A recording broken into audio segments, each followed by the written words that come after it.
Hola mis amigos, el tema de hoy es Jesucristo se entregó libremente por nosotros en la cruz. El Padre me ama porque yo mismo doy mi vida. Nadie me la quita, sino que la doy voluntariamente. Juan 10, 17, 18. Entregarse voluntariamente a la muerte en favor de otros es propio de personas generosas y valientes. Lo han hecho algunos, a los cuales en la historia los consideramos como héroes. Es muy fácil hablar incluso de nuestro compromiso como cristianos, pero a la hora de la verdad son muy pocos los que de hecho se entregan corriendo todos los riesgos.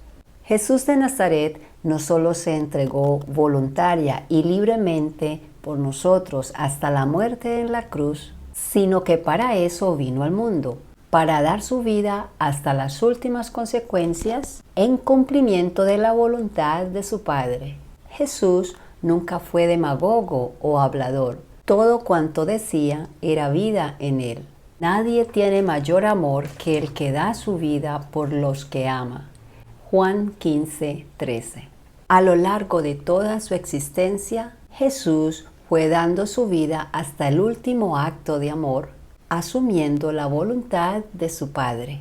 Se hizo obediente hasta la muerte, muerte de cruz.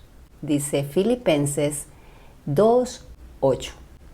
Las promesas hechas por Dios en las Escrituras se realizan gracias a Cristo. Para liberarnos de la muerte, quiso primero hacer suya nuestra condición mortal.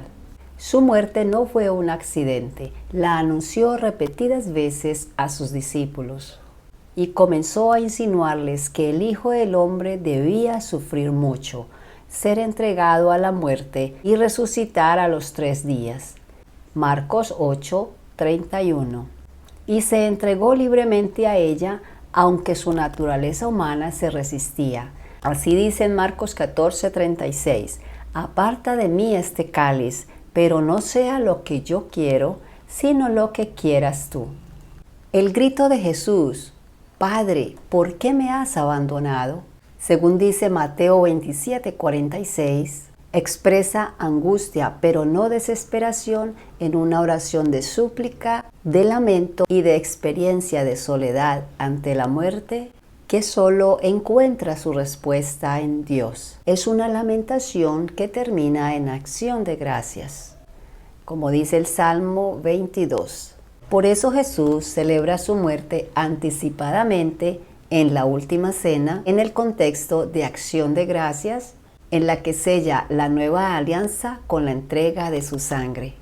El mensaje que Jesús predicó durante toda su vida lo condujo al misterio de su pasión, muerte. Se le acusó de blasfemo, de hacer alianza con el diablo, como dice Mateo 12, 24. Se le acusó de quebrantar el precepto sabático por dar primacía al hombre. En el templo causó una gran conmoción, así que los judíos se preguntaban cómo podrían deshacerse de él.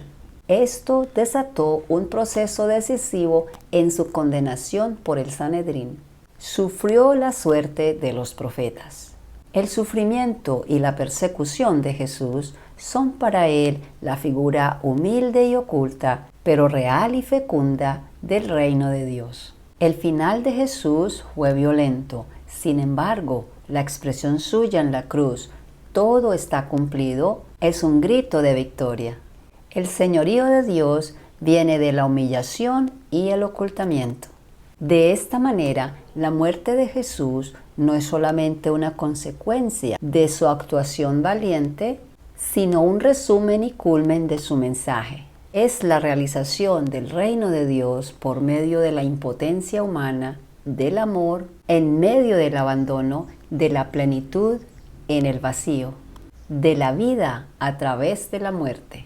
Por eso el Padre lo resucitó y le dio el más alto honor sentándolo a su derecha. A la luz de Cristo descubrimos que decidirnos por Él no produce simple tranquilidad, sino que el seguimiento de Cristo implica lucha, ruptura, sufrimiento y persecución. Es el precio de la llegada del reino.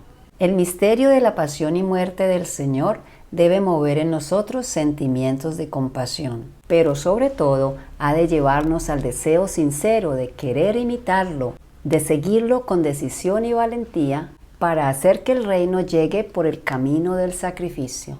Muchos prolongan hoy la pasión de Cristo por medio de su entrega a la obra del reino, aún en medio de la persecución y el sufrimiento.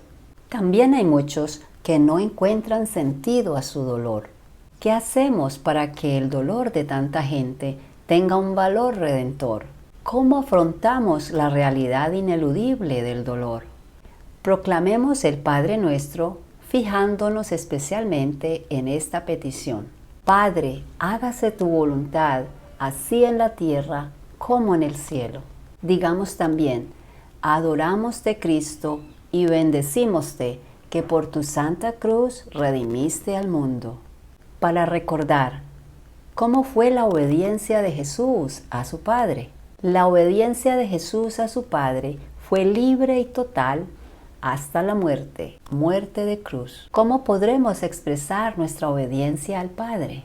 La obediencia al Padre la podemos expresar cuando en el seguimiento de Cristo trabajamos por dilatar más y más el reino de Dios, caminando en medio de tentaciones y tribulaciones, hasta que por la cruz lleguemos a la luz que no conoce ocaso.